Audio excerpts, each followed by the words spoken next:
창의성 주제로 창의성하고 지식에 대한 평소 제가 생각해왔던 걸 한번 말씀드리겠습니다. 예. 창의성이 이제 굉장히 사회적으로 핫 이슈가 돼 있죠.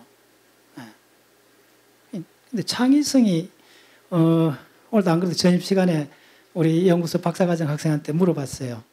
창의성이 이렇게 명확하게 범주화되어 있는 어떤 건가? 아니면 혹시 우리가 실체가 없는데 현상론적으로만 있는 걸 이렇게 끝까지 추구하는 거 아닌가? 그걸 물어봤어요. 그래서 컴퓨터를 보더니 후자에 가깝다는 거예요. 그 학생도. 이제 일단은 이제 그 전문가들 의견이 이제 중요해지죠. 그래서 창의성에 관한 책들이 이제 꽤 나와 있어요. 그 중에 이제 제가 주로 참조를 하는 책은 역시 칙센트 미하이. 그 양반이 아주 안목이 있어요. 제가 봤을 때는. 그 칙센트 미하이가 창의성을 이야기할 때 그쪽 학계에 쭉 있었던 그런 걸 이제 요약해서 이야기를 하는데 도대체 창의성은 도대체 뭐라고 이야기할 수 있는가? 도대체 뭐에 대한 이야기냐? 그게 말할 만한 뭐 그런 근거들이 있느냐? 일단 그쪽 학계에서는 창의성을 최근에는 지금까지는 창의성을 한 개인의 캐릭터, 한 개인의 속성으로만 주로 봐왔다는 거예요. 대부분 이렇게 그렇잖아요. 모차르트, 아인슈타인, 베토벤, 김연아 이런 어떤 한 개인의 고유한 캐릭터를 그렇게 봐왔는데 지금은 세 가지 요소가 있다 이렇게 봐요. 창의성은. 첫 번째 뭐냐면 영역이 있어야 된다는 거예요. 어떤 분야가 있어야 된다는 거예요. 그다음 두 번째 분야가 있으면 그 분야를 평가하고 그 분야를 리드하는 전문가들이 있어야 된다는 거예요. 그다음 세 번째 우리가 흔히 아는 창의적 개인이 있어야 된다는 거예요. 그래서 이 세 가지 요소로 구성되어 있고 이제 점점 더 그동안에 간과해왔던 그 어떤 영역, 전문가 그룹. 자, 예를 들면 보세요. 영역을 가만 생각해 보면 우리가 상당히 명확히 디파인 되죠. 수학 영역, 그 다음에 미술 영역, 오늘 쫙 이렇게 나오잖아요. 근데 그런 것들은 당연히 이제 창의성이 꽃피우는 영역들이죠. 그 다음에 뭐 예를 들면 스포츠 분야도 그런 레벨에 진입하는 게 굉장히 많잖아요. 단순한 그 인간의 몸 운동에다가 아트적인 그걸 결부시키는 영역이죠. 자, 그러면 청소가 창의적인 분야일까요? 청소하는 분야. 또 혹은 요리가 창의적인 분야일까요? 이건 재밌어요. 면밀히 보면 요즘은 요리가 드디어 창의적 영역에 진입한다는 그런 느낌이 들어요. 그러니까 뭐 마슬랭인가 그 레이트 매기잖아요. 그럼 세계적인 식당에 레이트를 매기고 고급 호텔에 그 요리하는 사람들의 어떤 테크닉이라든지 이런 것들이 점점 세련화돼 가고 하잖아요. 이제 명확해지죠. 이야기 그럴듯해지죠. 그래서 아무 곳에나 창의성 갖다 붙이면 안 된다는 거예요. 그 분야가 형성이 돼야 된다는 거예요. 판이 형성돼야 된다는 거예요. 판이 형성되고 그 형성된 판에 감독들이 있어야 된다는 거예요. 그래 레이트를 매길 거 아닙니까? 누가 창의적인지, 누가 헛소리하는 건지. 상당히 그렇대요. 그 이론이. 그래서 그 어떤 분야가 있어야 되고, 그 다음에 그 분야에 전문가 그룹이 있어야 되고, 그리고 그 속에서 활동하는 창의적 개인이 있다. 이 세 가지로 구성되어 있다는 거예요. 창의적. 자, 그런 거 그걸 갖고 한번 적용해 보세요. 꽤 그럴듯하게 맞아 들어가죠. 스포츠도 여러 분야 있는데 그걸 적용해 볼 수가 있어요. 그 올림픽에 그 뭡니까 그 아이스링크에서 하는 공연들 보면 그거는 거의 창의적 안무 예술 수준까지 올라가잖아요. 그 분야는 점점 확립돼 가고 그럼 예를 들면 실험은 창의적 분야일까요? 우리 각자 물어볼 수 있잖아요. 네. 판소리는 창의적 분야일까요? 물어볼 수 있잖아요. 자, 그럼 뭐냐면 비교할 수 있고, 그 분야가 얼마나 세분화되어 있는가를 느낄 수가 있잖아요. 레벨이 있다는 거예요. 레벨. 수학은 당연히 인간의 창의적의 아주 막 세계적 그 그룹들이 막 각축을 벌리는 그런 데잖아요. 그건 한참 창의적인, 상상을 초월할 만한 창의적인 그런 세계가 펼쳐지고, 요리 같으면 이제 제가 봤을 때는 막 이제 창의 영역에 들어오기 때문에 아직 덤성덤성하게 보이고, 청소하는 게 창의적이냐? 뭐 가정주부가 그냥 뭐 이렇게 가구 배치하는 게 창의적이냐? 네, 그런 말이죠. 그다음 전문가 그룹이 있다는 것은 창의성은 전문가용이라는 거예요. 저도 옛날부터 계속 주장해요. 초등학생한테 창의적 교육이 어울릴까? 해당될까? 저는 아니라 봐요. 창의성은 전문가 그룹들이 하는 거예요, 사실은. 어떤 분야가 있고 그것이 레벨을 매길 만큼 세분화된 영역이 있고, 그런 관점에서 봤을 때는 이런 거예요. 그러니까 그러면 뭐 똑똑하고 무슨 창의적 아이디어 떼는 사람들 많은데 그건 어떻게 분류하지? 이게 학문적으로 창의성을 연구하는 관점에서는 인류 사회에 유용한 어떤 창안을 하든지 인간의 어떤 문제를 해결해 준다든지 그런 걸 이야기를 하는 거거든요. 그렇게 그런 레벨에서 봤을 때 창의성은 전문가용이라는 거예요. 제가 봤을 때는. 그럼 뭐 일반 사람들이 어떤 창의적 이런 분위기 이런 것들이 도움이 되느냐 안 되느냐? 도움이 돼요. 어떤 측면에서 도움이 되느냐 하면 창의성은 다분히 개인적 기질, 개인적 캐릭터에 가까운 문제인데, 예를 들면 그러니까 말이나 낙타를 물가로 끌고 갈 수는 있지만은 물을 먹고 안 먹고는 자기잖아요. 각자 그거잖아요. 그런데 사회 전체가 창의성 붐이 일어나면 대규모 가축들이 물가로 갈 확률이 높아지는 거죠. 그럼 그 중에 물을 마시는 짐승도 많아지는 거죠. 그렇게 보셔야 돼요. 그래서 사회 분위기가 중요한 거죠. 사회 분위기 전체가 창의성을 요구하는 사회 같으면 거기 있는 개개인들은 당연히 물이 져갖고 물가로 창의성의 강가로 가게 되는 거죠. 그러면 확률이 높아지는 거예요. 그래서 어떤 팩터를 볼 때 스펙트럼 개념, 확률 개념이 굉장히 중요해요. 이거는 와이스버그라는 사람의 주장인데, 창의성은 평범한 사고의 비범한 결과라는 거예요. 알 듯 모르듯 그런 말인데, 어쨌든 결과는 비범해야 돼요. 그래야 누가 주목을 하고 평가를 해주죠. 결과가 비범해야 돼요. 근데 우리가 착각하고 있다는 거예요. 창의성에서 많은 사람이 착각하고 있는 것이 뭐냐 하면 결과가 비범하기 때문에 그 만든 산출이 놀랍기 때문에 그 사람이 그 산출에 도달한 사고작용도 비범할 거라고 생각하는 그 착각에 빠졌다는 거예요.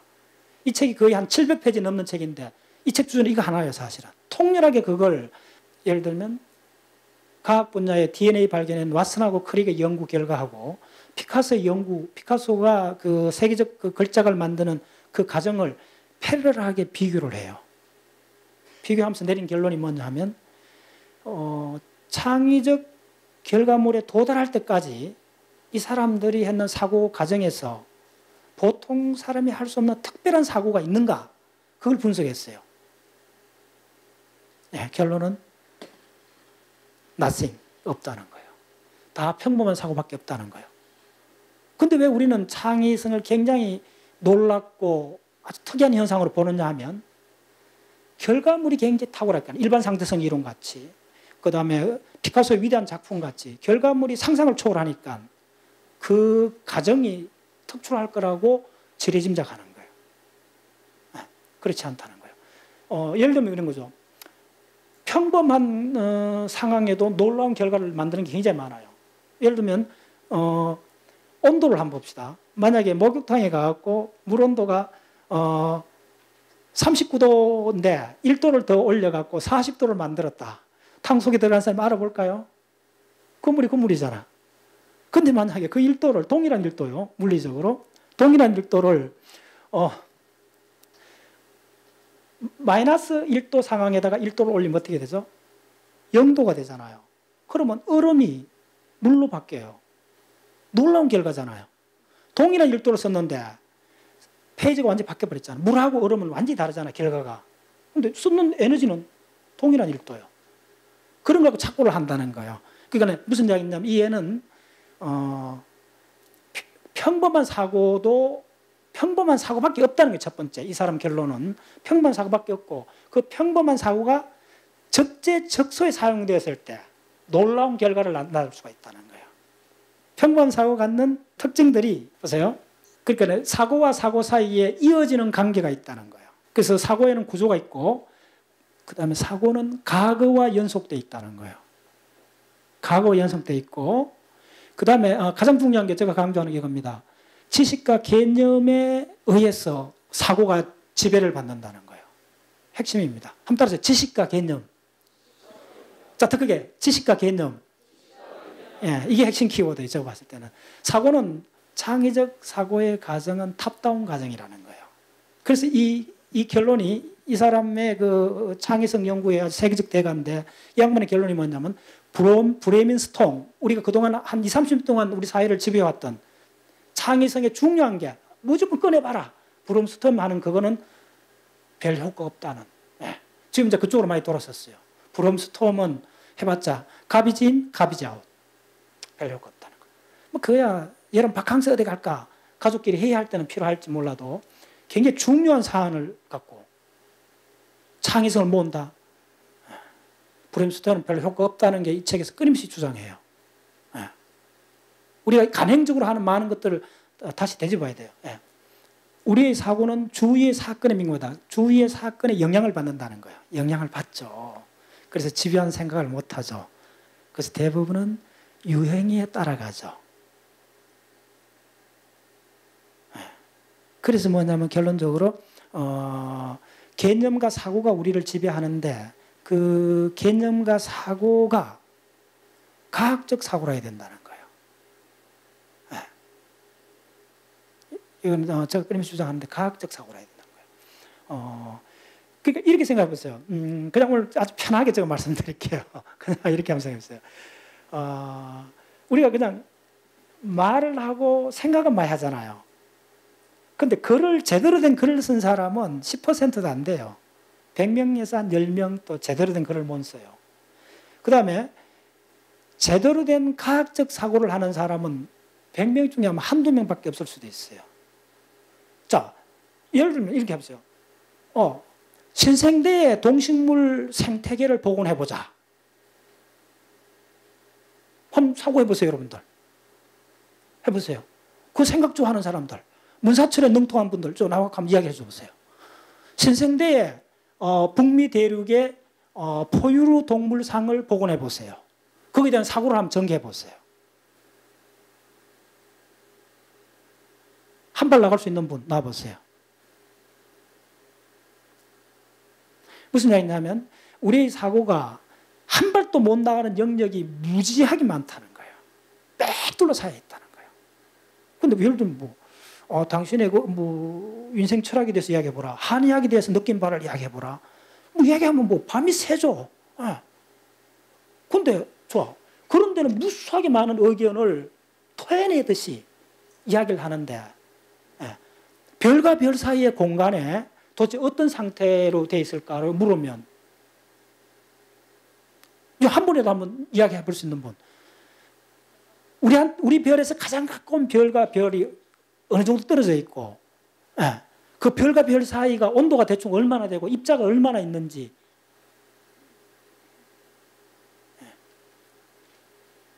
제가 과학 운동하게 된 게 미국에서 공부하다가 먼저 박사학위 한 분이 경제학 박사 한 분이 저한테 이런 질문을 해요. 박 박사, 만약에 그 인간들이 발달하면 저 별에 우리가 이렇게 가서 달에 착륙하듯이 별에 착륙해서 그 탐사를 할 수 있느냐 물어요. 질문이 되나요? 그런 거예요. 그러니까요. 우리가 갖고 있는 지식이 문사철 위주의 지식은 일상 대화를 하거나 그럴듯한 이론을 전개하거나 우리가 일상적 관찰의 영역에서는 통용이 돼요. 근데 그게 별이나 진공 상태나 뭐 중생대 뭐 백악기의 현화식물의 생태계에 대해서 이야기해 보시오 할 때는 예. 혹은 지나가다 오늘 오다 보니까 도산공원 그 큰 바위에 새겨진 거 보셨어요? 예. 그 바위를 지나가면서 저 바위가 도대체 아니 직설적으로 지금 무슨 암이지? 현무암일까? 하강암일까? 유문암일까? 편마암일까? 아마 서울 시민 중에 대부분 그 도산공원 필체를 보고 이야 그거 글씨 괜찮네라고 대부분 사람 이야기하지만은 그 나중에 한번 보세요. 그 바위를 그냥 지나칠 수 없어요. 바위가 와 그건데 다시 한번 가보고 싶어.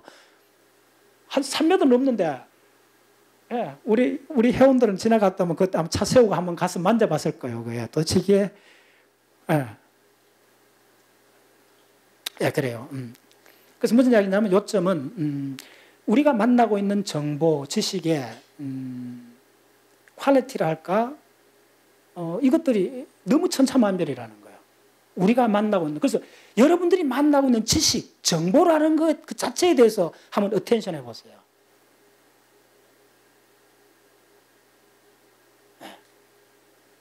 그게 핵심이에요. 제가 오늘 강의하고 전달해 주고 싶은 그건 엄청나게 중요한 이야기예요. 우리는 평소에 무수하게 많은 정보를 만나요. 끊임없이. 근데 자기가 매일 만나고 있는 정보의 소스가 도대체 그 정보의 소스에 대해서 레이팅을 한번 매겨본 적 있나요? 여러분들이? 저는 이제 PC를 하다가 뭐 조금 잘못되니까 요즘 뭐 이상하게 깔리니까 노상 다음이나 네이버가 이렇게 프론트 화면 뜨더라고요. 그러니까 국내 그 포털 사이트가 프론트 화면에 뜰 경우가 아마 대부분 여러분들이 그걸 프론트 화면에 깔고 있을 겁니다. 근데 한번 그 실험해 보세요. 그걸 깔지 말고 다른 포털 사이트. 저는 구글을 항상 까는데 구글을 매일 깔아놓고 한 달만 지나보세요. 어떤 그 단절을 느껴요. 뭐 이렇게 바뀌었어? 국내 포털 사이트 내가 뭐 누구라고 어느 사이트에 지칭을 안 하겠는데 계속 깔아놓고 우리가 지금 인터넷 항해에서 얼굴을 피해갈 수 없잖아요. 그 화면을. 근데 그걸 이렇게 계속 들어오니까 퇴근 시간 되면 머리가 찌뿌둥해. 그 원인을 잘 몰랐어요. 근데 봤더니 그 포털 사이트에 나오는 정보들이 얼마나 거칠거칠하고 선정적이에요. 네. 그 기사들 이렇게 타이틀 적는 걸 한번 보세요. 기사들 타이틀이. 굳이 그 단어를 안 쓰고 순화된 단어를 쓸 수 있는데도 자극적 단어를 계속 나열하고 아주 적당히 엽기적이죠. 우리가 하는 그 정보들이 지금 굉장히 이렇게 뿔구쭉쭉, 거무틱틱 따라서 뿔구쭉쭉, 거무틱틱 예. 끌쭉해, 뻑뻑해 제가 느끼기는. 그러니까 그걸 계속 하루 종일 이렇게 톱나도 이메일 체크하러 들어가다 볼 때 이메일 체크하러 들어가다가 이메일 체크 혹시 직접 들어간 사람 몇 퍼센트 돼요? 들어가다 걸리잖아. 끌쭉끌쭉한데 따라서 끌쭉끌쭉한데 거무틱틱한데 불구주룩한데 불구수룩한데 안 걸리고 그냥 들어간 사람들 얼마나 될까? 다 넘어져. 다 그 올감에 걸려. 퍼거퍼져가고 이거 왜 이렇게 먹는 거예요? 한참 그 따라갈 수밖에 없어요. 자극적이니까. 자극적이야. 따라가고 나중에는 내가 이메일 체크하러 들어왔지 하는 거 잊어버려. 서너 스텝 넘어가면. 그리고 하루 종일 이거 맡고 있죠. 이렇게 되고 있죠. 그래서 저는 그걸 통계적으로 굉장히 접근해요. 이렇게 지하철에서 옆에 보이잖아. 다. 저 사람 뭐 보는가. 뭘 가장 많이 볼 것 같아요? 연속곡 많이 봐요. 드라마. 그 다음에 띵띵하고 그 다음에 수염 드르륵 안 긁고 있는 남자는 띵띵한 남자 주로 뭐냐 게임을 하고 있어. 그 이 몸 형태하고 하는 게 거의 통계적으로 나와요. 거의 그래. 거의 그래. 그 만나는 정보들 그러니까 자기들이 하루 종일 노출된 정보에 퀄리티, 엄밀성을 한번 체크해 보셨느냐고요. 첫 번째 들어가는 그 문제예요, 저는. 그게 심각한 문제. 그걸 체험해 보시면 당장 프론트 페이지를 한번 바꿔보세요. 구글로 한번 바꿔보세요. 저는 뭐 구글로 바꿨다가 다른 걸로 왔다가는 일주일을 못 참아요. 당장 뭐 전화해갖고 이거 우리 다 권쳐주는 사람들이 와서 해보면 전부 다 교묘하게 깔리게 돼 있더라고요. 자동으로. 집요해. 깔리게 돼 있어요. 지우고 잘라내고 막 이렇게 하는데. 근데 여러분들 구글을 프론트 페이지로 한번 깔아봤어요. 구글의 프론트 페이지에 들어가기 전에 뭐가 있어요? 빈 창다 하나밖에 없잖아요. 그 다음에 간혹 거기다가 구글 단어만 날짜 따라 조금 디자인 달리 할 뿐이지 빈 창다 하나밖에 없잖아요. 그리고 자기 필요한 정보 탁 타이핑이 없어요. 국내 정보도 우리 네이버나 다음보다 구글로 들어가면 더 빨라요. 여러분 구글 그래픽을 한번 들어가 보세요. 기절초풍이에요. 상상을 초월해요. 작년 2년 전에 벌써 2년 전에 그 호주 그쪽에 벙글벙글 레인지를 갔어요. 당연히 이제 구글 조사했어요. 조사했는데 구글 잘 돼 있는 게 보면 위키피디아하고 연결돼가 논문이 막 쏟아져 나와요. 가장 짧은 시간에 가장 핵심을 들어갈 수 있어요. 자료를 쭉 서베이를 하다 보니까 논문이 한 편 있어요. 놀랍게도 구글 어스에 들어갔더니 그 마블바 한가운데 크레이트가 있는 거예요. 세상에.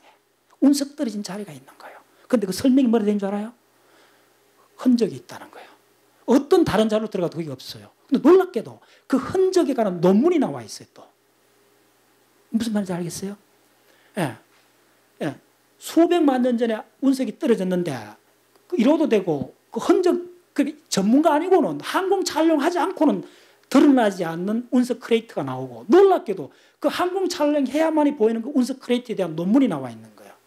그래서 그거 제가 딱 카피해갖고 들고 간 거예요. 어떤 지질학자보다도 그냥 본질적인 지질학자가 되는 거예요. 무슨 말인지 알겠어요? 그런 게임으로 해갖고 여러분들 1년, 5년, 10년 지나고 나면 매일 국내 포털 사이트에 익숙한 사람하고 어떻게 달라질까요? 달라집니다. 그래서 여러분들이 어떤 분야, 창의적이 되든 어떤 분야에 들어가기 위해서는 먼저 여러분들이 매일 만나고 있는 정보가 도대체 어떤 정보인가를 먼저 분석하셔야 돼요. 내가 그냥 익숙하게 된 정보. 그래서 그동안 익숙했던 정보 그 포털 창을 바꿔 한번 보세요. 그러면 자기가 어디에 익숙해 있는가를 금방 드러나요. 저는 구글에 익숙했기 때문에 국내 사이트는 일주일을 못 버텨요. 들어가 봐도 전부 다 짜투리 지식밖에 없고. 그래서 지식의 생태계라는 것이 굉장히 중요해요. 지식의 생태계라는 게. 첫 번째 제가 던지는 메시지가 그겁니다. 우리가 창의적으로 되기 위해서는 제가 봤을 때는 지식의 정보, 이제 그게 제가 세 가지를 말씀드리겠습니다. 지식의 정보, 내가 하고 있는 지식이 어떤 퀄리티 지식인가를 항상 체크한다는 그 습관을 갖는 게 중요하고, 두 번째는 뭐냐 하면 지식의 플랫폼을 높여라는 거예요. 지식의 플랫폼을 높여라는 거예요. 자, 무슨 이야기냐면 에베레스트 등반대가 지난 뭐 60년부터 쭉 해갖고 지금 한 4, 50년 동안 그 에베레스트 정복한 그 인간들의 숫자가 엄청 말 그대로 기하급수로 늘어났어요. 근데 그 30년 동안 인간의 형질이 바뀌어갖고 뭐 다리 근육이 완전히 바뀌어져갖고 그렇게 성공률이 높아진 게 아니고 무엇 때문에 같아요? 무슨 뭐 장비는 좀 좋아졌겠죠. 근데 그거 갖고는 이렇게 많은 걸 설명할 수 없는데 한 가지 뭐냐면 베이스 캠프가 높았다는 거예요. 그전에는 만약에 8,800m쯤 되잖아요. 베이스 캠프를 만약에 2,000m 하면 이 사람 6,000m 올라가야 되잖아요. 근데 베이스 캠프를 요즘 거의 5,000쯤에 하잖아요. 5,000m에 베이스 캠프 치면 올라가야 산이 3,000m밖에 안 되는 거예요. 웬만하면 올라갈 수 있잖아. 자, 지식의 베이스 캠프를 높여야 돼요. 이게 두 번째 핵심입니다. 자, 그럼 지식의 베이스 캠프를 높이기 위해서는 말 그대로 간단한 이야기예요. 내가 매일 공부하고 있는, 학습하고 있는 지식이 고등학생용인가, 대학교 4학년용인가, 석사과정용인가, 아니면 그쪽에 박사과정 용역, 그걸 빨리 레이팅을 매겨줘야 돼요. 평생 고등학교 뭐 교과서만 봐갖고 고등학생밖에 안 되지. 석사과정 보면 이제 그다음 논문 수준까지 접근할 수 있죠. 그런 거예요. 그래서 뭐냐면 베이스 자기가 지금 매일 접하고 있는 지식의 수준이 창의성 영역에 들어가기 위해서는 적어도 석사 수준은 넘었어야 돼요. 석사 수준은 넘었어야 돼요. 그거부터 하셔야 돼요. 그러니까 그게 이제 반응을 금방 보면 알아요. 제가 썼는 책 내 생각의 출현 꽤 많은 사람이 봤다 그래요. 25,000권 이상 팔렸고 누구나 다 웬만한 지식인들은 다 봤다는 거예요. 근데 그 책에 대한 많은 그 리플라이가 있어요. 이렇게 반응들이 있는데 한 가지 유니크한 거는 그 책을 읽고 그 책의 내용에 대해서 구체적으로 저한테 질문해 오거나 의견을 개진한 사람은 nothing. 거의 없어요. 없어요. 뭐 그 책이 대충 서문 읽고 느낌은 이야기하는 사람 꽤 있는데 그 책이 어떤 구조로 되어 있고 당신의 지식 체계가 어떻고 그 구체적으로 그 책의 내용을 이야기하는 사람 없어요. 그다음 이제 대부분 물으면 어렵다 그래요. 어렵다. 자, 따라서 어렵다. 그 많이 말씀해 보셨죠? 자연과학 책 보면서 어렵다 이야기 많이 했죠. 특히 문사철 인문학에 익숙한 분들은 자연과학 책 보면 항상 하시는 말씀들이 어렵다는 거예요. 왜 어려웠을까요? 그러니까 자기가 항상 접했던 지식의 수준을 생각하셔야 돼요. 그러니까 모든 강좌가 교양 강좌밖에 없는 거예요. 방송국에서도 중학교 수준을 맞춰달라는 거예요. 실제로 그런 일이 있었어요. 뭐 어느 방송국에서 제가 1시간 녹화를 했는데 2년 전에 대전에서 올라가고 열심히 녹화를 했는데 PD가 하는 이야기가 박사님 미안합니다. 이거 방송에 못 내보냅니다. 이거 이해할 사람 없습니다. 그럼 대한민국 사람들은 평생 중학교 수준 머물러야 되겠네. 네. 그런 거예요. 그래서 간단히 말씀드리면 지식의 플랫폼을 높여야 그 목적을 빨리 달성해요. 예, 그럼 너무나 간단한 이야기예요. 예. 그 다음에 이제 세 번째가 뭐냐 하면, 제가 드리고 싶은 세 번째가 뭐냐 하면, 함부로 생각하지 말라는 거예요. 그러니까 다른 말로 하면 계획된 사고를 하라. 자, 따라서 계획된 사고. 예. 그래서 제가 이 창의성 강의를 이렇게 하면서 몇 가지 반대되는 걸 이렇게 자꾸 제시하는 경우 있는데 저는 상상력은 별로 도움 안 된다 봐요. 자, 우리가 일반적으로 상상력이 굉장히 놀랍다고 이야기하잖아요. 여러분들 뭐 실질 문제에서 상상해갖고 문제 풀어본 거 있나요? 삶에 있어서나 수학 문제 풀 때나 상상해가 풀어본 거 있나요? 그러니까 사회적으로 검증 안 되고 그냥 통용되는 유형처럼 이야기하는 것에 대해서 일단 제동을 한 거라고 보세요. 상상력이라는 게 도대체 뭔가 다시 한번 물어봤어요. 우리나라에서 대부분 이야기하는 상상력은 그냥 마구잡이로 생각하는 거예요. 마구잡이로. 가장 창의성의 걸림돌이 제가 봤을 때 마구잡이로 생각하는 거예요. 마구잡이로 한번 생각해 보세요. 그리고 중생대 생태계 한번 복원해 보세요. 마구잡이로. 별과 별 사이에 성간물질에 대해서 마구잡이로 한번 생각해 보세요. 한 발도 못 나가요. 마구잡이로 생각해서 안 돼요. 계획된 생각을 해야 돼요. 그러면 계획된 생각을 하기 위해서 딱 답이 나오잖아요. 그러면 뭐가 뭘 생각하려면 기억된 정보를 불러와야 되는데 왜 상상력이 도움이 안 되느냐 하면 들어가 있는 정보가 양질의 검증받은 과학적 정보가 들어있으면 상상력 해도 돼요.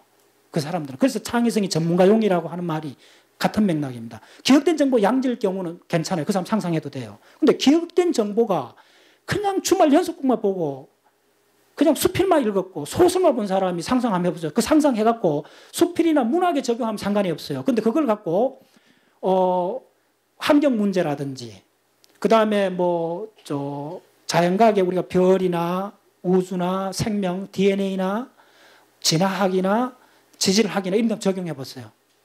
여러분들 갖고 있는 지식 상상을 갖고 지질학에, 암석학에 혹은 대륙이동에 한번 적용해봤어요. 얼마큼 워킹하는가? 하면 안 돼요. 스탑해야 돼요. 리셋하시고 다시 양질의 정보를 모으기 시작해야 돼요. 네. 그럼 양질의 정보가 어디에 있어요? 첫 번째, 그런 점, 그러니까 아까 내가 첫 번째, 내가 접하고 있는 지식이 어디서 왔는가 항상 물어보라고 했잖아요. 신문에 나온 거는 뭐 어느 정도, 그냥 대부분 일반 사회 상식들이니까요. 근데 양질의 정보가 무수하게 많은 사람들이 검증받고 검증받은 양질의 정보가 깡그리 모아진 데가 있어요. 근데 그거는 아무도 접근을 안 해요. 학창시절 이후에는. 어디예요? 그렇죠. 따라서 교과서. 이거 웃을 일이 아니에요. 우리 회원들은 교과서 공부 이외에는 공부를 인정을 안 해요. 교과서는 통째로 양질의 정보잖아요. 그거는 토시 하나 틀려도 안 되잖아요. 교과서는. 특히 과학 교과서는 말 그대로 전후의 시체를 넘고 넘어서 생긴 거잖아요. 모든 거. 자기 이론이 예측이 틀리면 깨끗이 죽어 죽었다는 분야가 영역이 사이언스잖아요. 조금만 틀려도 그냥 과학 분야는 시체를 치우기 바빠요. 그리고 아무도 항의하지 않아요. 재밌는 게 깨끗하게 성복하는 분야예요. 그 양질의 정보예요. 그래서 그러한 양질의 엄선된 정보를 축적해야 돼요. 창의성에는 선호가 있어요. 먼저 적어도 40살 정도까지는 이유 불문하고 엄청나게 많은 정보를 모아야 돼요. 상상을 초월할 정보를 모아야 돼요. 주로 이제 과학 분야 정보를 모으세요. 과학 분야 정보를 모으고 그렇게 되면 이제 그 정보끼리 그런 정보가 있는 사람은 상상해도 돼요. 그런 정보 없는 사람은 좀 극단적으로 말씀드려서 그건 공상이에요. 헛된 생각이에요. 그런 정보가 없이 자꾸 자기 기억을 갖고 선정조합을 하기 시작하면 계속 물었던 질문 계속 물어요. 그 사람들은. 제가 내가 강의할 때마다 보여주는 자료입니다. 푸스타라는 대내 전두엽 전문가가 끊임없이 이야기하는 건데 이 책이 번역이 됐어요. 번역이 됐는데 출판사에서 출판을 하지 않았어요. 책으로 안 만들었어요. 번역가한테 1년 작업에 번역을 했는데 왜 그럴까요? 안 팔릴 것 같으니까요. 우리 사회가 이 지식을 소화할 만한 수준이 안 되니까요. 책으로 찍어봐도 11,000부 못 나가고 심지어 500부 안 나가요. 이게 어느 정도냐면요. 내과학과 철학이라는 책이 있어요. 미국의 여자 철학가 브레인에또 정통한 사람인데 그 책을 국내 어느 학자가 번역을 했어요. 거의 한 800페이지 되는 책인데 번역만 10년 걸렸어요. 번역만 10년 걸렸는데 그 책이 몇 권 팔린 줄 알아요? 200권 팔렸어요. 브레인 지식 중에 아주 상당히 중요한 지식인데 이 영역들이 확산되는 걸 보세요. 요 빨간 거는 운동 영역입니다. 1차 운동이고 요 파란 거는 감각 영역입니다. 요쪽은 체감각, 요쪽은 시각, 요쪽은 청각이에요. 요 정도는 태어날 때부터 배선되기 시작해요. 축사기 간교예요. 그 다음 어떻게 됐냐면 이게 태어나면서부터 이렇게 수초화되는 영역이 확산이 됩니다. 이렇게. 맨 마지막에 수초화되는 영역이 바로 뭐냐면 전전두엽입니다. 그리고 이쪽에 희미하게 이쪽이 뭐냐면 연합 감각 영역입니다.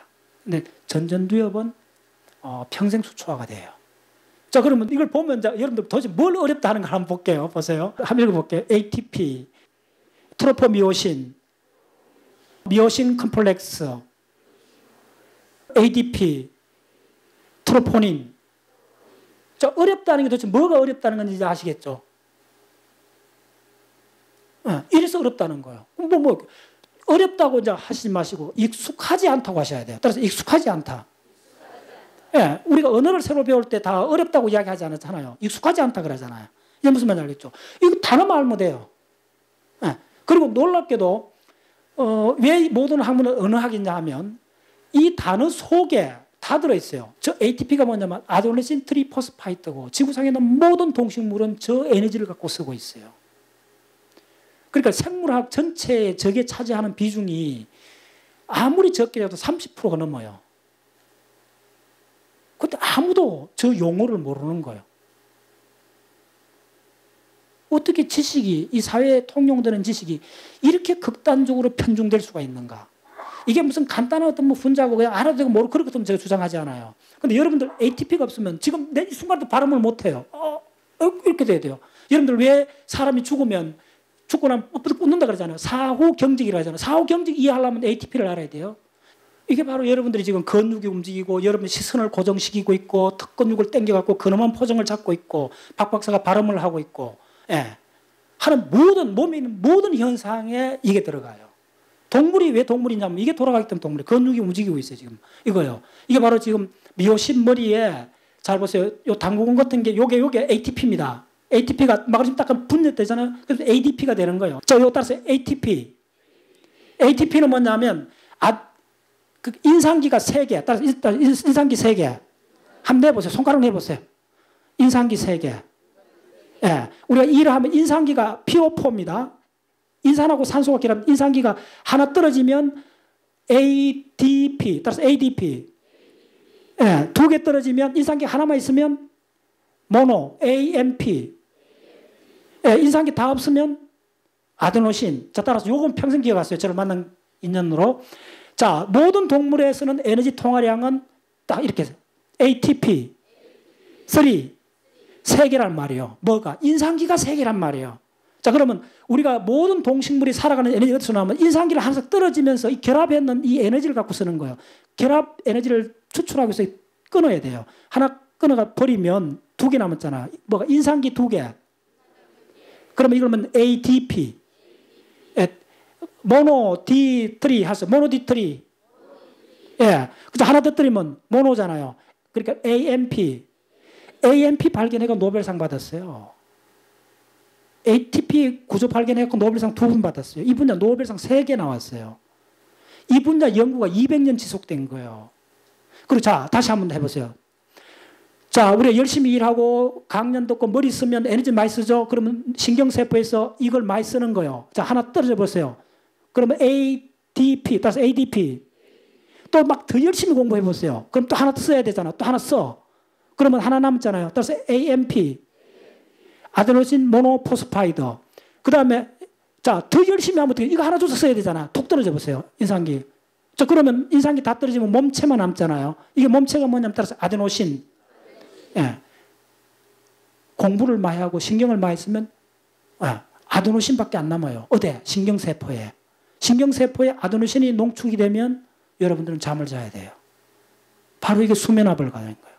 왜 열심히 일하고 정신 이쪽을 많이 쓰면 왜 매일 밤에 잠을 자야 되는가? 최근에 중요한 이론 중에 하나가 뭐냐면 신경세포에 아데노신 모노포스파이드가 농축되기 때문에 그렇다는 거예요. 그래서 지금 보세요. 지금 하나 떨어지는 거 보이죠? 그런 관점에서 한번 보세요. 지금 ADP가 탁 해서 쪼개나죠? 요게 D로 바뀌잖아요? D로 바뀌면서 이 에너지를 갖고 요게 원자 수백 개 거리를 가는 거예요, 사실은. 나노메타 영역으로 가는 거예요.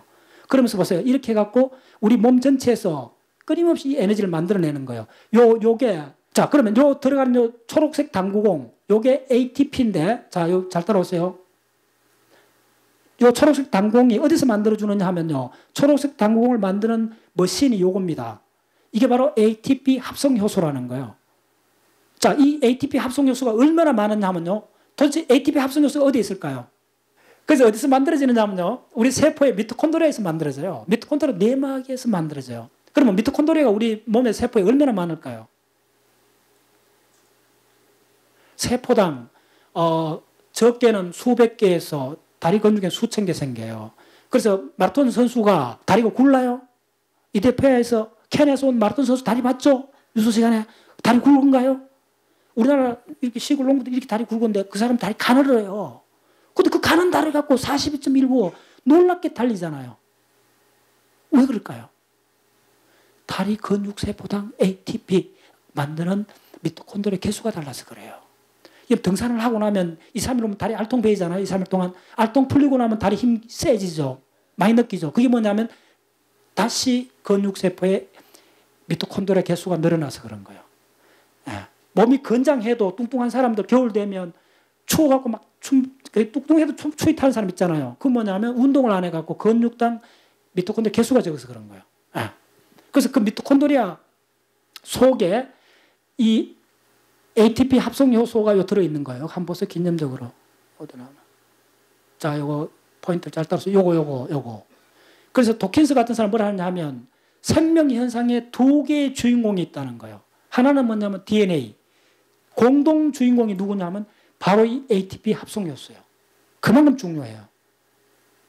이 바로 ATP 합성 한번 보세요. 이제 인류는 35억 년 전에 자연이 만드는 나노머신을 구조를 이제 이해한 거예요. 1990년대 이후에 드디어 이 나노머신을 이해하게 된 거예요. 이게 자 다시 한번 보세요. 자, 이 공장이에요. 이 공장. 여기에 물결처럼 이렇게 쭉 만들어져 나오고 있잖아요. 예, 큰 컨베이어 벨트처럼 쭉 흐름이 뭐냐 하면 여기 ATP를 만들어내는 거예요. 만들어가 세포질 속으로 보내는 거예요. 근데 이 ATP를 다 합치면 여러분들 하루 어른 남자 같으면 60kg 사람이 하룻밤 사이에 저 ATP 분자입니다. 분자 모레큘라. 아데노신 트리포스파이드 이 모레큘라를 이 얼마나 적어요. 이 분자를 얼마나 많이 만들었으면 그 분자를 다 모으면 50kg이 돼요. 어떻게 이런 걸 모를 수가 있어요? 하룻밤에 내가 자고 나면 내 덩어리 하나 생기는데 매일 생기는데 분자가 근데 그럼 내가 뭐 1년만 지나면 내가 몸이 한 10톤 돼야 될 건데 근데 왜 이렇게 그대로 있지? 왜냐하면 합성되자마자 분해해갖고 에너지를 쓰는 거예요. 그래서 여러분들 박자세 우리 사이트 들어가 보세요. 지난 시간에 제가 강의했는 내용이 뭐냐면 이 ATP 분자가 어디에 쓰이는가 출처를 다 밝혀놨어요. 대장균에서. 우리가 그 생명은 탄수화물, 지방, 단백질이잖아요. 그래서 탄수화물 만드는데 ATP가 초당 몇 개 쓰이는 줄 알아요? 몇 분자 쓰이는 줄 알아요? 탄수화물. 예. 그러니까 DNA 만들 때 6만 분자. 그 다음에 RNA 만들 때 6만 5천. 탄수화물 만들 때 초당 6만 7천. 지질 만들 때 초당 6만 7천. 단백질 만들 때 얼마 쓰는 줄 알아요? 초당 저 분자가 ATP라는 분자가 자 다시 누구? 야. 이 분자가 초당 몇 개 쓰이는 세포당 초당 저 분자가 몇 개 쪼개지는 줄 알아요? 지금 쪼개지는 거예요. 이 초록색 당분을 다 모으면 만드는 게 우리 60kg 사람이 만드는 게 50kg 정도만 사람 하나를 만들어내요. 만들어내는데 하루 종일 그렇게 만들어내는데 그 순간 다 저렇게 쪼개져 쓰이는 거예요. 언제? 생각하고 말하고 걸어다니고 호흡하고 이때 다 쓰이는 거예요. 근데 가장 많이 쓰는 게 어딘 줄 알아요? 단백질을 만들어 쓰이는 거예요. 초당, 세포당 210만 분자를 써요. 자, 머릿속에 상상해 보세요. 이 초당, 이 당공이 초당 210만 개 쪼개지는 거예요. 이 모양이 거의 이렇게 돼 있죠? 이 모양을 그대로 지금 보시면 이게 이렇게 돌아가는 거예요. 이 구조를 알게 된 거예요. 최근에. 그래서 이게 지금 이렇게 물결처럼 보이죠? ATP 나오죠? 그래서 이 분자가 하룻밤에 우리 몸집만큼 생겨요. 매일 생겨요. 그래서 지구상에 있는 모든 동물은 저 분자를 분해해갖고 사용하는 거예요. 그래서 어디서 만들어지느냐? 바로 요게 어디 박혀 있느냐 하면 이게 전체가 뭐냐면 이 그림 전체가 미토콘드리아입니다. 미토콘드리아의 내막이잖아요. 이 외막 있고 내막인데 내막 안에 박혀 있어요. 내막 안에. 그게 자 보세요. 내막 안에만 있는 것이 아니고 자 보세요. 박테리아도 있고 엽록소에도 있고 미토콘드리아 다 있어요. 그래서 뭐냐면 식물이 뭐냐 박테리아는 뭐냐 묻지 마시고 이 세 가지 식물, 박테리아, 미토콘드리아는 동물, 식물, 미생물 전체를 관장하잖아요. 그 관장 이 세 가지 카테고리의 핵심이 뭐냐면 ATP 합성 효소라는 거예요. 다 잡으세요. 얼마나 박혀 있는가 한번 보세요. 여기 박혀 있잖아. 이렇게. 박테리아 막에 박혀 있어요. 엽록소, 식물의 엽록소 스트로마 이 구조에 박혀 있잖아요. 그 다음에 미토콘드리아에 이렇게 박혀 있잖아요. 모든 동물, 식물 모든 다 이걸로 돌아가고 있는 거예요. 이렇게 유니크한 거예요. 그래서 이거는 뭐냐면 엽록소 안에서 일어나고 있는 현상인데 바로 강합성, 빛 에너지를 받아갖고 물을 분해해서 산소를 내보내는 거잖아요. 이게 바로 포토시스템 2, 포토시스템 1, 이제 보세요. ATP 합성효소, 엽록소에도 있다 그랬죠? ATP 합성효소가 있고 물이 왜 생명의 근원이냐? 간단해요. 물이 왜 생명의 근원이냐 하면 물이 식물 뿌리에서 올라왔는 이 물이 잎에 가는 거예요. 지금 잎입니다. 식물 잎입니다. 식물 잎에 물이 올라가면 어떻게 되느냐 하면 물 분자가 여기서 탁 쪼개져요. 자, 물 분자 쪼개지면 뭐가 나오는 거 보세요. 잘 보세요. 쫙 어그러져서 H+, 이게 뭐죠? 그러니까 자연과학의 수소를 하면 수소 원자를 말하는 건지 이온화된 수소를 말하는 건지 저거는 뭐겠어요, 그러면? H+를 하면. 그렇죠. 양성자를 말하는 거예요. 바로 이온화됐기 때문에 전자가 사라진, 전자가 없는 수소는 전자 하나, 양성자 하나잖아요. 전자가 이탈한 거예요. 그래서 잘 보세요. 그럼 전자가 돼. 이게 진짜 자연과학은 언어학이에요.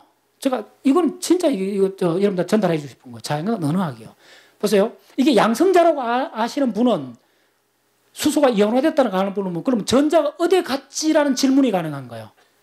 그렇잖아요. 전자 어디 갔어요? 이온화됐으면 전자를 잃어버렸는데 그 전자가 어디 갔느냐 하면 바로 잘 보세요. 요거는 전자가 여기 있어요. 탁 쪼개지잖아요. 이 그림에서 표시 안 됐는데 이 당구공기 왔다 갔다 하죠. 야가 잘 보세요. 이 그림 기가 막힌 애니메이션입니다. 야가 물고 오는 게 뭡니까? 양성자를 물고 오잖아요. 근데 양성자가 전기 플러스인데 쉽게 물려지느냐 하면 안 물려져요. 양성자가 만약에 수컷이라면 암컷이 있어야 되는 거예요. 그 암컷이 뭐냐면 전자예요. 이거 그림이 표시 안 됐는데 물을 분해하면서 전자가 사실은 여기에 실린 거예요. 이 파란 당근에 전자가 실렸기 때문에 양성자가 전자 유혹을 받아가 들어오는 거예요. 이제 아시겠어요? 그러면 이온화란 말 개념을 아는 사람들이 금방 이해해요. 전자가 절로 갔구나. 바로 이 셔틀버스는 전자를 이동하는 셔틀버스예요. 그 과정에서 양성자가 들어오는 거예요. 동시에 일어나요. 전기적 중화. 그래서 보세요. 그 다음 셔틀이 어디 갑니까? 요것도 셔틀 노란 당공이 있죠. 야도 부지런히 움직여주잖아요. 보세요. 여기서 수소는 양성자는 툭 해가 1m로 들어오잖아요. 그리고 양성자 농도가 높아지죠. 그럼 양성자 강이 생기는 거예요. 이 양성자 흐름이 어디로 가는 거 보세요. 일로 가죠. 일로 가갖고 자 보세요. 양성자 흐름이 일로 꼬문이로 막 들어가잖아요. 들어가죠. 이게 뭐죠? ATP 합성 효소잖아요. 들어가서 어떻게 됩니까? 여기서 잘 보세요. ADP-PI가 툭 하더니 ATP로 바뀌어져요. 잘 보세요. 초록색이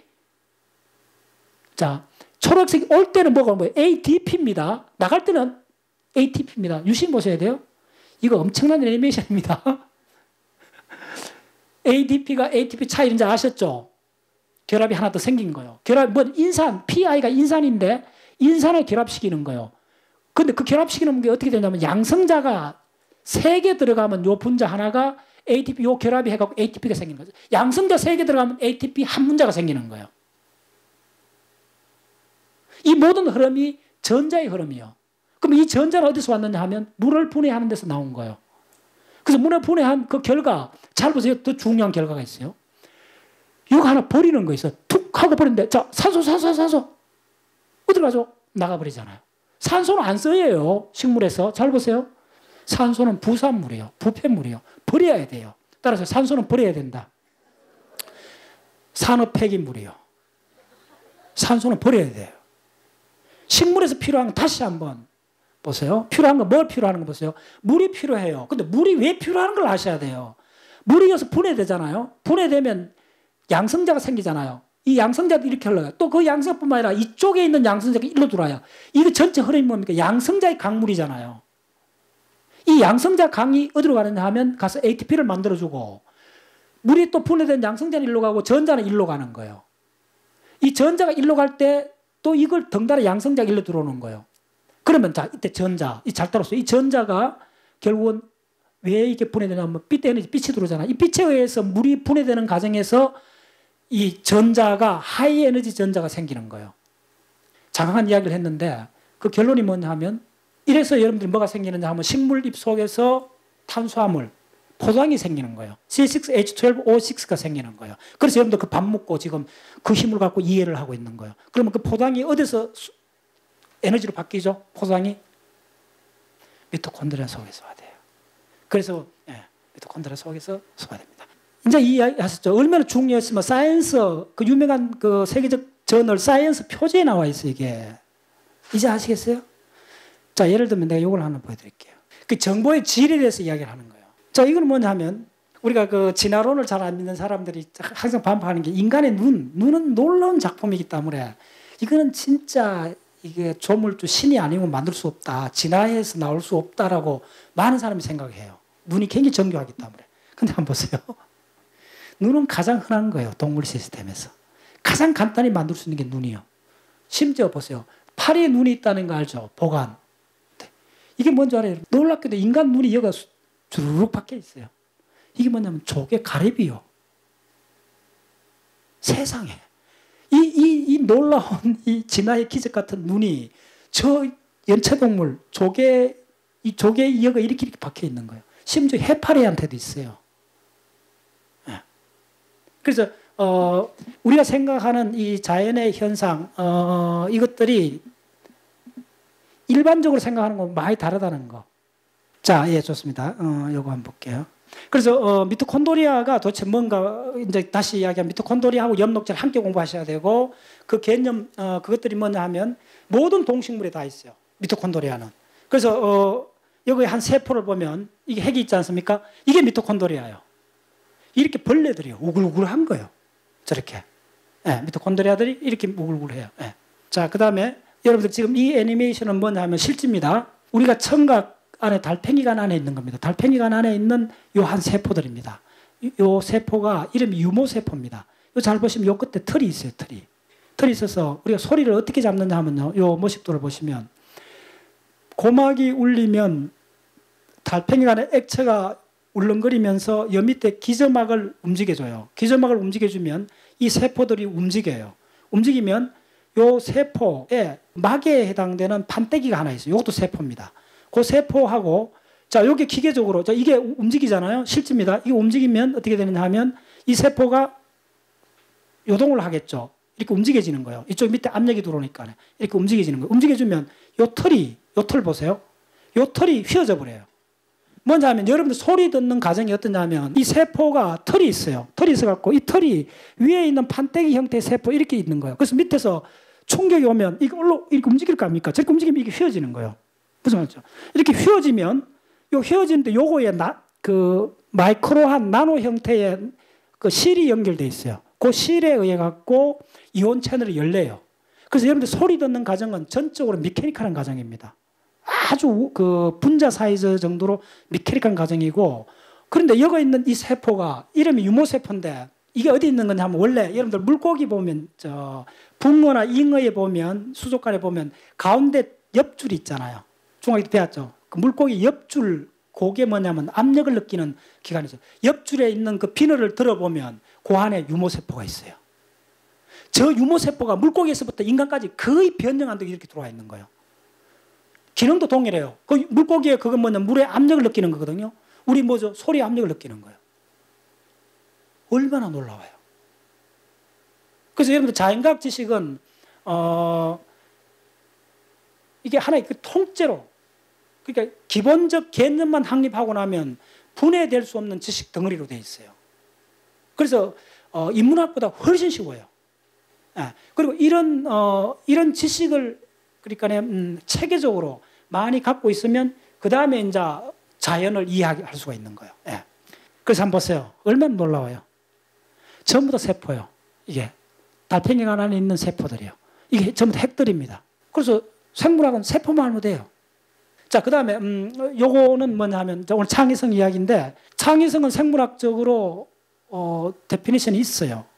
어느 정도 정리가 가능해요. 뭐냐 하면 결국은 뭐냐 하면 모든 세포들의 활동 결과입니다. 창의성도 당연하게 세포들의 활동 결과인데 단세포가 갖는 면역 반응, 대사 조절, 그 다음에 반사 조건, 반사 작용하고 대사 조절하고 면역 반응의 세포적 이 기능들이 모아져 갖고 뭐냐면 통증하고 쾌락으로 컨버저해요.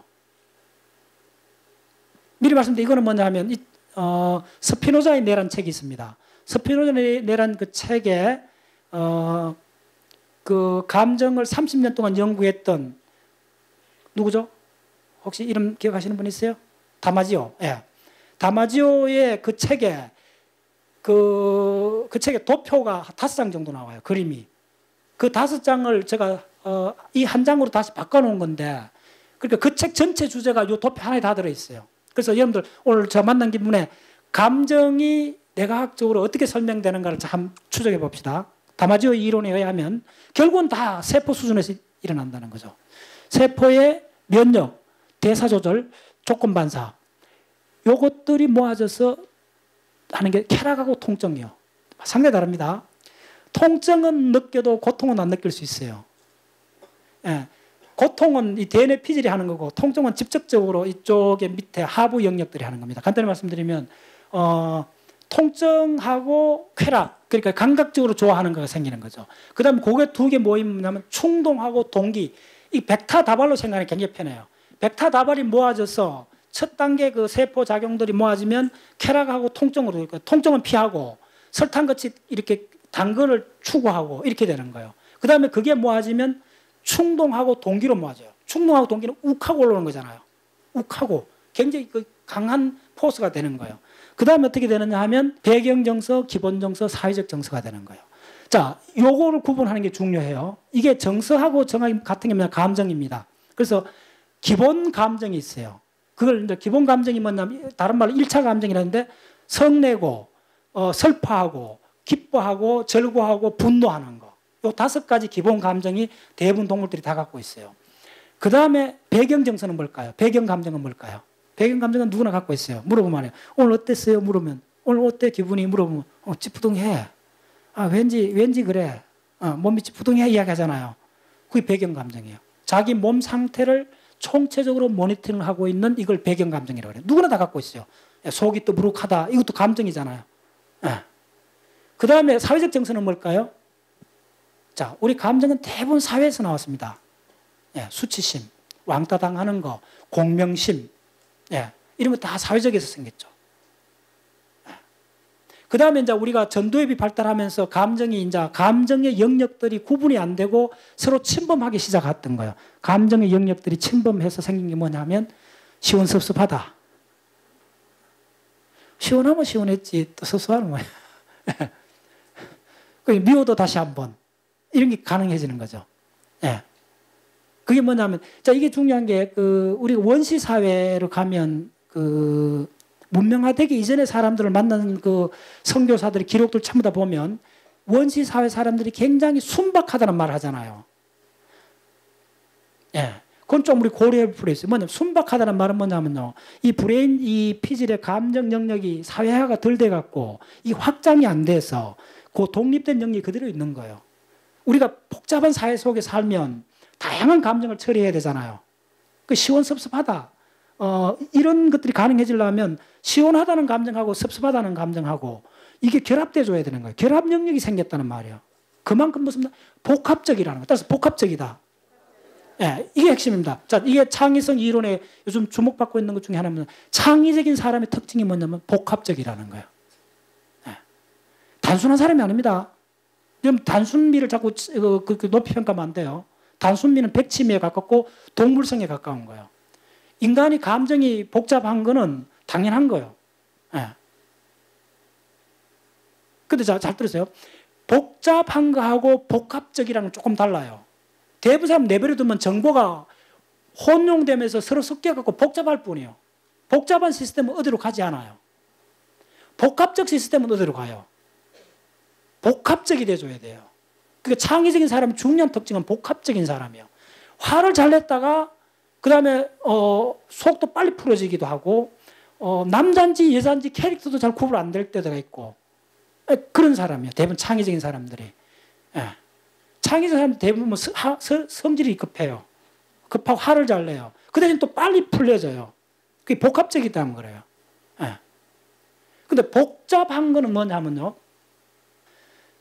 이런 거예요. 그러니까 예를 들면 아프리카에 어떤 나라가 있다면 50년 전에 우리하고 같은 수준에 출발했는데 우리는 지금 선진국 대회로 들어왔는데 아프리카 나라는 아직도 대부분 그대로 있잖아요.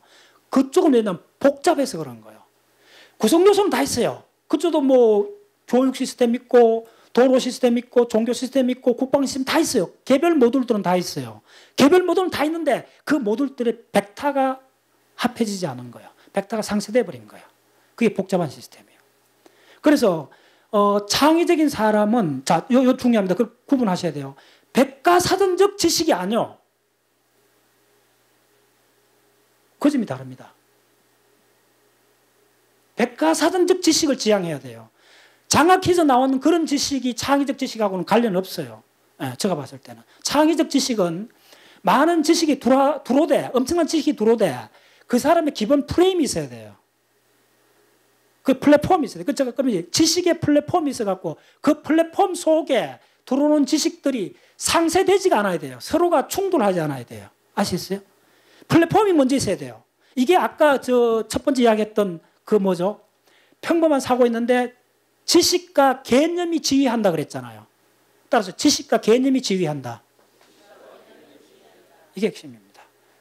여러분들 뭘 많이 아는 게, 그러니까 무슨 많이 알아야 돼요. 근데 좀 그걸 구분하셔야 돼요. 복잡하고 복합을 꼭 구분하셔야 돼요. 자, 다시 한번. 복합 시스템의 대표적인 예가 보잉 747 같은 거예요. 비행기 다 타보셨잖아요. 비행기 타면 비행기 안에 꼭 방안처럼 텔레비전도 있고 모든 게 다 있잖아요. 그거는 뭐냐면 어떻게 보면 복잡할 것 같은데 복잡 시스템하고 복합 시스템 금방 차이를 구분해 볼 수 있어요. 어떻게? 바깥에 나가보면 돼요. 어떻게? 비행기 바깥에 한번 나가보세요. 위험하긴 하지만. 태평양 상공에서 비행기 안에 있으면 이게 복잡하게 보일 수가 있어요. 온갖 거 다 있으니까요. 근데 비행기 바깥에 나가보면 간단해요. 이 시스템은 딱 목적이 하나밖에 없어요. 맞죠? 예. 거의 300명이 되는 사람을 태평양을 건너가게 해주는 거예요. 이 지극히 난이한 이 놀라운 이 펑션을 수행하는 거예요. 그게 복합계입니다. 브레인을 복잡계로 쓰는 사람들은 많은 지식이 들어와도 지식 사이에 충돌이 일어나요. 그게 백과사전적 지식은 아니요. 지식이 많아야 되는데 그래서 검증받은 지식이 어떻게 들어와야 되느냐. 먼저 프레임이 있어야 돼요. 그 지식을 추구하는 사람이 프레임이 있어야 돼요. 그 대표적인 얘기가 뭐냐면 아인슈타인이에요. 아인슈타인은 끊임없이 그 초등학교 때부터 김나지움 고등학교 시절에 갖고 있던 그 지식의 프레임이 있어요. 빛으로 달리면 세계가 어떻게 보일까? 그 질문을 추구했던 거예요. 그 질문에 해답을 찾기 위해서 많은 지식들이 거기 갖다 붙는 거예요. 300명의 성격을 태평양 건너려 가려면 이게 얼마나 고난이도의 기술적 펑션이에요. 그 펑션을 수행하기 위해서 뭐가 필요하겠어요? 엄청나게 많은 공학적 설계들이 들어가야 되잖아요. 그게 복합계예요. 따라서 복합계. 복합계를 지향하셔야 돼요. 그러니까 무지하게 많은 지식이 필요하되 모듈화되고 검증받은 지식들이 차곡차곡 쌓여줘야 돼요. 어떤 설계도 하에 쌓여줘야 돼요. 그래서 그걸 내가 뭐라냐면 계획된 사고를 하시라는 거예요. 따라서 계획된 사고. 함부로 생각하지 말라는 거예요. 그래서 상상하지 말라는 거예요. 따라서 상상하지 마라. 대부분 털려요. 상상하면. 그 시간에 양질의 지식을 모으세요. 나는 언젠가 이 행성지구 시스템을 이해할 날이 오겠다. 이런 플랫폼을 갖고 있어야 돼요. 그거 없는 사람은 멀리 못 가요. 이게 핵심이죠. 네. 그래서 그 플랫폼을 갖고 있는 사람은 지식이 와서 붙어줘요. 이 플랫폼은 항구 같은 거예요. 항구가 없으면 컨테이너 박스를 부를 수가 없잖아요. 빨리 항구를 만드셔야 돼요. 항구, 플랫폼을 만들어야 돼요. 접안 시설을 만들어야 돼요. 복합적 사고를 지향해라는 거예요. 복잡해버리면 어디로 안 가요? 움직이는 움직여요. 얼마나 부지런히 움직여요. 아프리카 누구든 열심히 하잖아요. 누구나 열심히 해요.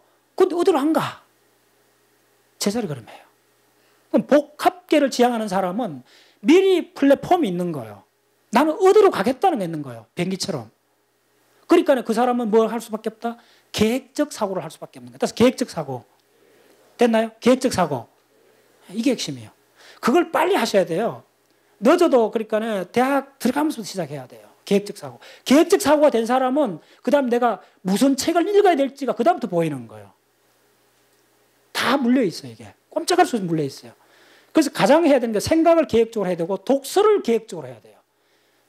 독서는 그냥 하는 거 아니에요. 독서는 그냥 하는 거 아니에요. 2번 읽을 가치 없는 책은 한 번 읽을 가치도 없어요. 네.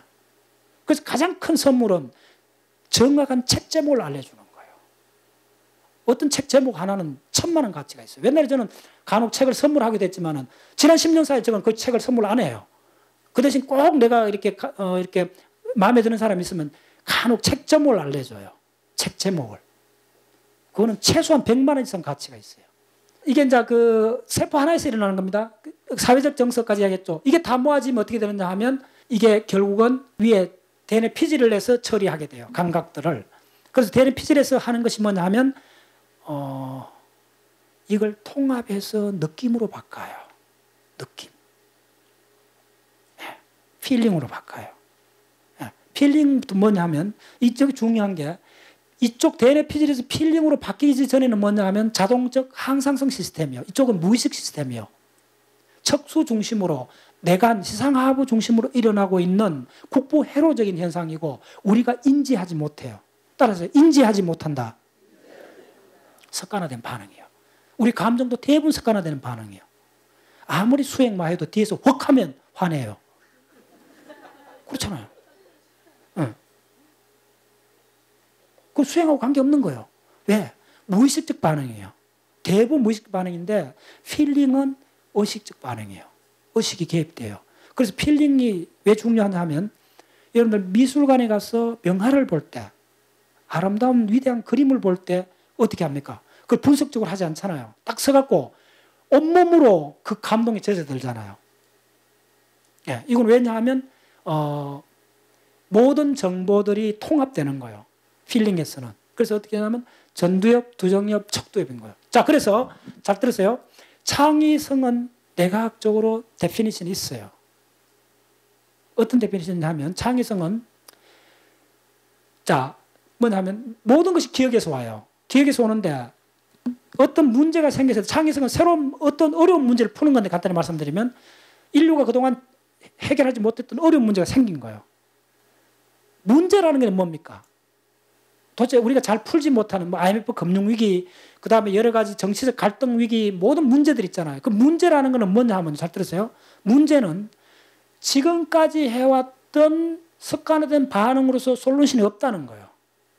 지금까지 해왔던 기억의 조합으로 해결이 안 된다는 거예요. 근데 여기서 핵심은 다른 용빼는 방법이 없다는 거예요. 기억 이외에는. 맞죠? 자기가 학습한 기억 이외의 거는 없어요. 그러면 뭐가 다르냐 하면 창의성은 기존의 방법으로 조합해서 워킹하지 않은 시스템에 대해서 새롭고 독특한 방법으로 기억을 조합하는 행위예요. 따라서 기억의 조합. 기억의 새롭고 독특한 조합. 예, 기억의 조합입니다. 그러면 문제를 잘 푸는 사람은 어떻게 되죠? 그럼 기억이 무슨, 이게 뭐, 이게 기억이 어떤 기억인가 봐야 되잖아요. 그래서 엄선된 양질의 과학적 기억을 갖고 있어야 돼요. 예. 결국은 갑이진 갑이자웃이요. 엄선되지 않는 정보를 아무리 많이 갖고 있어도 그걸 조합하면 그냥 죽이 돼버리는 거죠. 똑똑해도 안 되는 거예요. 그러니까 먼저 자기가 매일 만나는 정보가 어떤 정보인가를 확인해 보셔야 돼요. 벌써 확인이 되잖아요. 대부분 사람들은 과학적 정보에 거의 노출이 안 돼 있는 거예요. 너무 이게 편향이 심한 거예요. 그 첫 번째 우리가 접근할 수 있는 게 뭐냐면 내가 매일 만나는 정보, 이 정보를 정확히 파악하고 그다음에 핵심적인 정보를 만났을 때 상황이 어떻게 바뀌는가를 보시는 게 중요해요. 예. 그럼 핵심적인 정보는 어디에 있는가? 예. 가장 핵심적인 건 어디에 있겠어요? 교과서에 있죠. 교과서에 있는 게 가장 좋고 더 좋은 것들은 이제 논문에 있죠. 논문은 일반인이 접근하기 어렵죠. 그래서 교과서도 자연과학 교과서, 대학 3학년, 4학년, 대학원 교과서를 보셔야 돼요. 그때 이제 대부분 어렵다 그러잖아요. 어렵다 할 때 처방약은 뭐다? 따라서요. 모든 학문은 언어학이다. 이제 됐죠? 이제 솔루션까지 줬어요. 그러면 이제 모든 학문이 언어학이면 어떻게 접근해야 되죠? 용어에 익숙해지면 되잖아요. 용어에 익숙해하면 벌써 50% 통과해버린 거예요. 그거밖에 없다. 따라서 그거밖에 없다. 학문은 별거 없어요. 용어에 익숙해지면 그 용어의 선정조합밖에 없어요. 됐죠? 네. 그 용어를 선정조합하려면 아까 기억을 조합한다 그랬잖아요. 조합하려면 먼저 용어에 익숙해져 있어야 되죠. 네. 그래서 우리가 갖고 있는 지식이 우리가 받아들인 그동안 학습한 지식이 꼼짝 못하는 분야가 있다는 걸 먼저 아시고 그 분야가 사실은 대부분 자연과학 분야라는 걸 생각하시고 그러면 지금부터 자연과학을 들어갈 수 있어요. 근데 창의성하고 자연과학은 무슨 관계가 있느냐? 한번 생각해 보세요. 인간의 삶을 편안하고 편리하게 만들어주는 모든 이기들은 자연과학에서 나왔어요. 공학하고 자연과학에서 나왔어요. 그리고 그런 새롭고 독창적인 문명의 이기를 만드는 것을 창의성이라고 그러잖아요. 또 그렇게 생각할 거 없잖아요. 그럼 창의성을 하기 위해서는 자연과학에 익숙해져야 됩니다. 자, 강의 마무리하겠습니다. 끝내겠습니다. 네.